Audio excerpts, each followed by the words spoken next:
The lecture hall was silent. It was a unique kind of silence, the kind only 1,000 non-human scholars could manage. Mandibles still. Bioluminescent frills dimmed data slates, paused mid-scroll. On the central holoscreen, an image hovered, a group of young, two-legged beings in black robes, smiling awkwardly.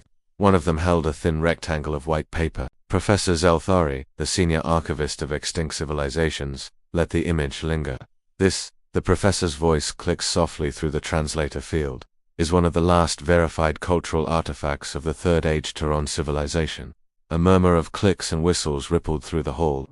In the third row, a student named Lena Morgan stared at the screen, her breath catching in her throat. That was her, or rather, it was them, her graduation day. Earth 22 standard years ago. The cheap cap that never fit quite right. The stupid, forced smile because her mother was crying just behind the camera. Lena raised her hand, her heart pounding a frantic rhythm against her ribs. "Professor," she said, her voice careful and measured, "why are you showing my graduation photo?" The silence shattered. Zelthari turned, all 6 of their multifaceted eyes focusing on her. "Student Morgan," the professor replied, their voice a mix of curiosity and confusion. "That image predates your enrollment at this university by over 300 standard cycles."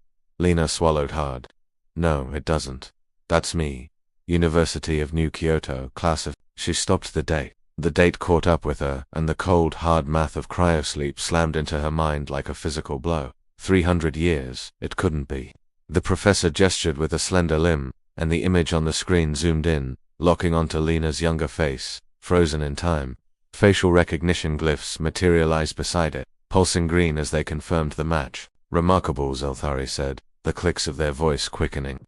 "The archives mentioned rumors of surviving Terrans, but to have one enrolled here, amongst us..." There was a long pause.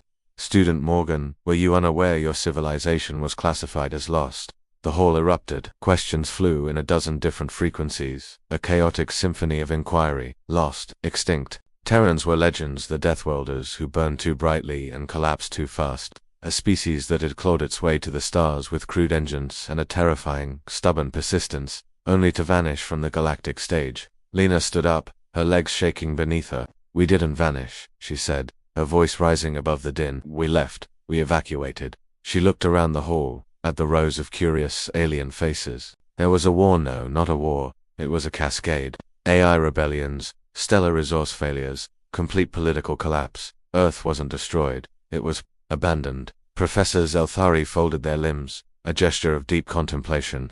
According to all galactic records, Terran space went completely silent within 30 years of its first major expansion. No transmissions, no colonies reporting, and no survivors were ever found. Lena let out a short, brittle laugh. "That's because we went dark on purpose." The professor tilted their head. "Explain." "Humanity learned something," Lena said, the words tumbling out of her now.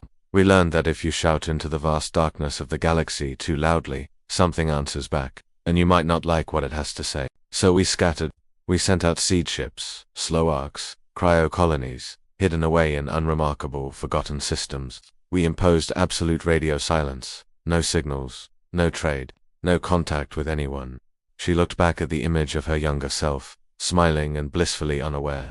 "That photo was taken right before I boarded one of those arcs." The room fell into that profound, non-human silence once again. Zelthari brought up another slide. This one showed ruins, vast cities half buried under sand and overgrown with strange flora, colossal orbital debris fields, silent and dead. These were believed to be monuments to your species' hubris, proof that Terrans reached too far, too fast, and self-destructed. "They were decoys," Lena said, her voice firm. "We left ghosts behind. Automated ruins that would decay on a timer. Fake histories uploaded to scattered data caches. We wanted the galaxy to think we died." From the back of the hall, a high-frequency question chirped through a translator. "Why?" Lena turned to face the unseen questioner. "Because humans don't win most fights by being stronger, or faster, or smarter. We win by surviving, by outlasting the threat, by waiting, by learning." By learning, Zelthari studied her for a long, quiet moment. "Then this lecture," the professor said slowly, the implications dawning on them, "is inaccurate." "Yes," Lena replied.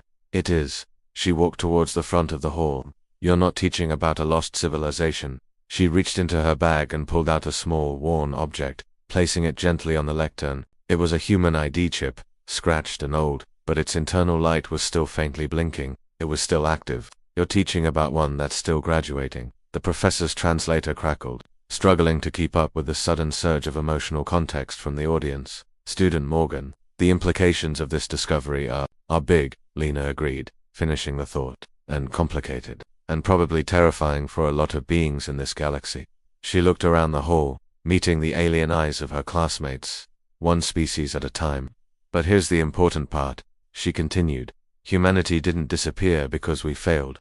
We disappeared because we finished preparing. Professor Zelthari dimmed the holoscreen, casting the lecture hall into a more intimate gloom. The Galactic Council will demand answers. They always do, Lena said with a small, weary smile. Tell them the truth. And what is that? The professor asked.